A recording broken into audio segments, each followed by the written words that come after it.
नमस्कार साथियों, स्वागत है आपका आपके अपने यूट्यूब चैनल नॉलेज हमसफ़र में। एक सफ़र सफलता की ओर। चलिए तो पहले हम लोग अपने टॉपिक पे डिस्कस कर लेते हैं। देखिए ये है जो आपका है डीएनए एनालिसिस। ये आपका जो डीएनए एनालिसिस है वो बहुत ही बेहतरीन साइट के द्वारा यहाँ पे किया गया है। और फिर यहाँ पे देखिए क्या आप लोग को बोला गया है इस एनालिसिस में, तो इसको आप बखूबी देख पा रहे होंगे।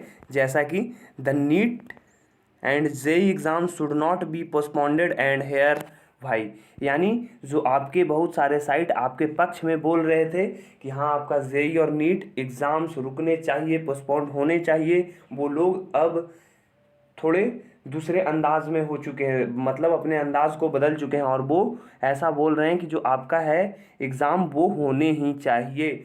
ठीक है, ये अपडेट है संजू वर्मा का। और फिर आप देख रहे होंगे जो आपका अभी डेट है आज का वो है 26 अगस्त और अभी लगभग 6 बज रहे होंगे और मैं 4:32 का अपडेट आप लोगों को दे रहा हूँ। तो बहुत ही आपका अपडेटेड चीज़ मैं आप लोगों को बताने जा रहा हूँ। और फिर यहाँ पे आप लोगों को लगभग तय हो चुका है कि आपका एग्ज़ाम जेई और नीट का होकर ही रहेगा। इसलिए आप सभी छात्रों से, आप सभी एस्पिरेंट से मेरा अपील है कि कृपया स्ट्रेस ना लें ज़्यादा। यदि एग्ज़ाम गवर्नमेंट को लेने का मन है तो गवर्नमेंट आपका एग्ज़ाम लेकर ही रहेगी। तो ये बात तो हो गई। तो आप लोगों हैं जो अपने जेई के लिए अब अपने आप को प्रिपेयर कर सकते हैं। यानी मेरा बोलने का सेंस ये है कि अब आप लोग के बहुत कम डेज बचे हुए हैं, यानी आप लोग का एग्ज़ाम डेट बहुत ही करीब आ चुका है। तो उस हिसाब से आप खुद को प्रिपेयर कर लीजिए कि हाँ हम लोगों का एग्ज़ाम अब होकर ही रहेगा। आप लोग माइंडसेट बना लीजिए कि जी हाँ आपका एग्ज़ाम जो है वो होकर ही रहेगा और वो तो कंप्यूटर बेस्ड टेस्ट होने वाला है। इसलिए उस तरह के कुछ सेट भी आप बना लीजिए। 1-2 सेट यदि आप कर लेते हैं पहले से तो आपका एग्ज़ाम अच्छी तरह से निकल पाएगा। तो चलिए और कुछ बातें करते हैं हम लोग जो अपडेट है हमारा। तो इस बारे में ख़ास बात देखते हैं जो इस साइट के द्वारा अपलोड किया गया था डीएनए के एनालिसिस के द्वारा। तो चलिए the issue of postponement of JEE and NEET exam merit a serious discussion.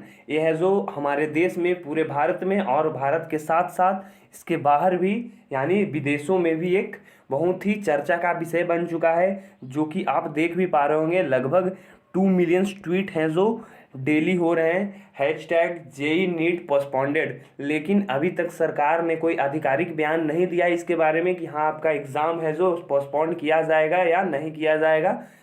लेकिन उनके जवाब देने के तरीके से तो यही लग रहा है कि जो आपका एग्ज़ाम होकर ही रहेगा। इसलिए इसके लिए आप प्रिपेयर हो जाइए, धीरे धीरे करके प्रिपेयर होने का सेंस मैं फिर से वही बता रहा हूँ कि आप अपने एग्ज़ाम के 1-2 पेपर को खुद से है जो ऑनलाइन उसी तरीके से देकर देखिए, यानी मॉक टेस्ट दीजिए। इससे होगा क्या कि यदि आप मॉक टेस्ट देते हो तो आपका पता चलेगा जो प्रिपरेशन है वो किस वे में है और किस तरीके से आपको वहाँ पर टैकल करना है चीज़ों को। तो ये सभी बातें मैं आप लोगों को इसलिए बता रहा हूँ क्योंकि ये बहुत ही खास बातें हैं। देखिए जैसा कि आप देख रहे होंगे जो आप the ministry of education has rightfully decided not to postpone this JEE exams and NEET exams. तो चलिए बिल्कुल आपका है जो मिनिस्ट्री ऑफ एजुकेशन भी बोल दिया है कि आपका एग्ज़ाम पोस्टपोन्ड नहीं होगा। और फिर एनटीए भी लगातार इस बारे में कोई आधिकारिक बयान नहीं दे रही है जो कंडक्ट करवाती है आपको एग्ज़ाम। तो फिर आप लोगों को the examination is going to be held with due to precautions and it is not going to be postponed. आपको देखिए खास ये लाइन को मैं हाईलाइट कर रहा हूँ वो इसलिए कि यहाँ पे आपको डायरेक्टली बोल दिया गया है कि आपका एग्ज़ाम है जो पोस्टपोन्ड नहीं होने वाले हैं, प्रिकॉशन बहुत सारे रहेंगे, उसके साथ आपका एग्ज़ाम होकर ही रहेगा।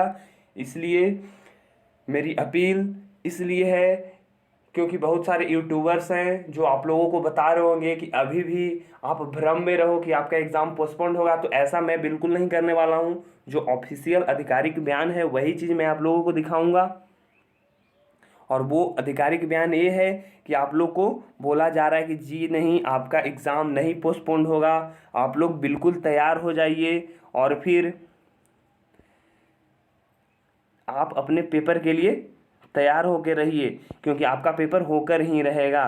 तो देख लीजिए यहाँ पे भी लिखा हुआ है 99.07 of JEE main aspirants will be offer to their preferred choice of exam center, while the same will be applied to 99.87 of NEET candidates। एक क्या परसेंटेज दिया हुआ है इसके बारे में मैं आप लोगों को बता देता हूँ। ऐसा आप एज्यूम कीजिए, ऐसा आप मान लीजिए कि अभी आप अपने स्टेट में होंगे और अभी से पहले जहाँ आप पढ़ रहे होंगे, हो सकता है कुछ स्टूडेंट पढ़ते होंगे कोटा में पढ़ते होंगे, कुछ स्टूडेंट दिल्ली में पढ़ते होंगे, कुछ स्टूडेंट हैदराबाद में पढ़ते होंगे। तो वो अपना एग्ज़ाम सेंटर है जो अपने अपने शहर में चूज किए थे, यानी कुछ लोग किए होंगे आपका हैदराबाद में किए होंगे, फिर कुछ लोग किए होंगे आपका कोटा में किए होंगे, कुछ लोग राजस्थान में किए होंगे। तो और अभी वो अपने लोकल स्टेट्स में हैं, तो वो क्या एग्ज़ाम देने यहाँ से वहाँ जा सकते हैं? क्या इतनी बस सुविधा आपको प्रोवाइड गवर्नमेंट करवाएगी? क्या इतनी ट्रेन सुविधा आप लोग को मिलेगा? तो जी नहीं, आप लोग को एग्ज़ाम सेंटर को चेंज करने का ऑप्शन जेईई मेन और नीट है जो देने वाला है, और फिर एग्ज़ाम सेंटर आपका चेंज करके नियर बाई सेंटर को कर दिया जाएगा और फिर वहाँ पे आपका एग्ज़ाम ले लिया जाएगा। तो यही चीज़ यहाँ पे बताया गया है कि बहुत सारे स्टूडेंट ने जो सेंटर चेंज किया है वो लगभग 99 पॉइंट है जो वहीं का वहीं है, यानी कुछ लोगों ने अपना सेंटर को चेंज किया है और बाकी लोग का सेंटर वही है। तो ये चीज़ आपको बिल्कुल उस रास्ते में दिखा रहा है कि आपका एग्ज़ाम होकर रहेगा, और कुछ खास है जो इम्पोर्टेंट बातें हैं जो मैं आप लोगों को बता रहा हूँ। एट लास्ट मैं आप लोगों को सुब्रमण्यम स्वामी जी का है जो आपको ट्वीट दिखा रहा हूँ, जो कि आपके लिए बहुत आवाज़ उठाए सुप्रीम कोर्ट में, लेकिन इनके बातों को सुप्रीम कोर्ट के द्वारा नकार दिया गया है। ये बहुत सारे आवाज़ उठाए थे, जैसे उनका एक आवाज़ यानी उनका ट्वीट है, जैसे देखिए, with so many state governments calling for postponement of NEET and JEE examination and when Allen and even Allen career institute, यानी यहाँ पे बोला जा रहा है आप लोगों को कि बहुत सारे स्टेट गवर्नमेंट हैं जो आप लोगों को एग्ज़ाम पोस्टपोन करने के लिए बोल रही है। इसके साथ आपका एलन कोचिंग इंस्टीट्यूट है जो वो भी इस मामले में बोला है कि हो सकता है तो इसको आप थोड़ा डिले कर दीजिए, इस एग्ज़ाम को कुछ दिन के लिए पोस्टपोन कर दीजिए।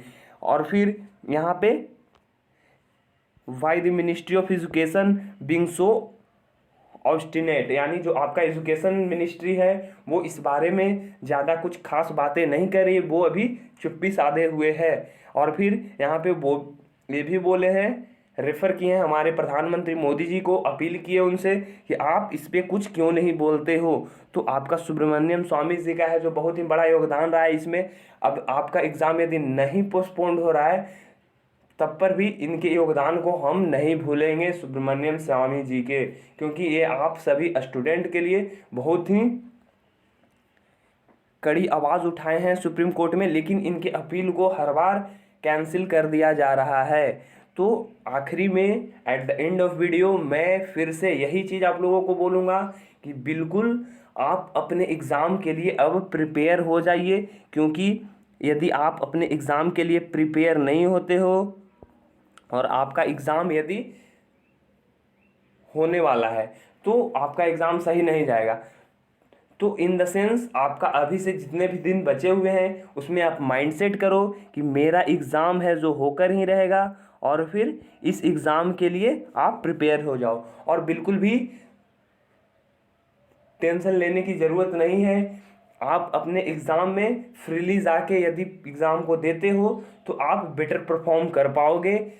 विदाउट स्ट्रेस आप बेटर परफॉर्म करोगे। यदि स्ट्रेस लेते हो इस बारे में कि स्ट्रेस लिए और फिर हम अपना पेपर देने गए कि भाई मैं पढ़ा नहीं था, भाई मेरा कोविड के चलते मैं दूसरे जगह पे लॉकडाउन में फंसा हुआ था, इन सभी बातों को आप यदि ध्यान में रखते हो तो आप बिल्कुल अच्छे परफॉर्म नहीं कर पाएंगे। और मेरी खास बात बहुत सारे छात्रों से भी हुई है, उनको मैं मोटिवेट करते रहता हूँ कि जी आप सभी छात्रों, मेरी यही अपील है आपसे कि आप अपने एग्ज़ाम पे अब फोकस करो कि हाँ मेरा एग्ज़ाम होने वाला है इतना तारीख को, और इस एग्ज़ाम के लिए अब आप प्रिपेयर हो जाओ, क्योंकि आपका एग्ज़ाम है जो आपका चांसेस बहुत ज़्यादा हो गया है, 99% चांसेस है कि आपका एग्ज़ाम होकर ही रहेगा।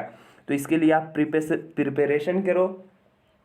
और at the last end of video मैं यही बोलूँगा कि यदि आप स्ट्रेस ले रहे हो तो बिल्कुल स्ट्रेस नहीं लो। यदि इस बार नहीं होगा तो अगले बार होगा, इसमें परेशानी की क्या बात है। तो यदि आप इस बार नहीं सिलेक्ट होते हो तो अगले बार सिलेक्ट हो गए, लेकिन आप यदि टेंशन लेते हो, यदि आप है जो स्ट्रेस लेते हो, तो ये आपके लिए बिल्कुल नहीं सही होने वाला है। आपका सेहत भी खराब हो जा सकता है इससे, यदि स्ट्रेस लेते हो तो यही बात के साथ मैं अपने वीडियो को ख़त्म करूँगा कि बिल्कुल स्ट्रेस फ्री होकर आप अपने पेपर को दीजिए, जो होना रहेगा वो होकर ही रहेगा। तो thank you, thanks for watching all student. फिर मिलेंगे एक नए वीडियो के साथ।